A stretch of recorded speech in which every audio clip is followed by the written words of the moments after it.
pia awala jigdai wawai ke ingodwe ubanyo do wadil ya gamana chibetung ka yang kien angwendi we man ali awaye wawai gudu wacha ye wadu pia awala jigdai wawai ke ingodwe ubanyo do wadil ya gamana chibetung ka yang kien angwendi we man kula ine wule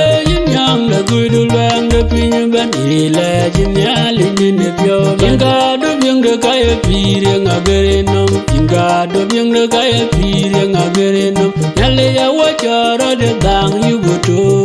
awala jikchara de ngey ne pyo bae induria ga chiwayang matere wado mawige marin gayechu jawale nyali wache diar rodwan wacha dolwe jawale nyali daram panaga chine yomga jawale matere turjal panaga chine yomga anjang diam no magera chilbenyang emga kingiri kwede bana watamyala wache jaga chingwaye binywadye jalere chanang imade wiyo achagoy nisrelan kujal go bebya kuryang bagyang akengwer jawale nyali wache diar rodwan wacha dolwe jawale nyali daram panaga chine yomga jawale matire turjal panaga chine yomga jujay gore walo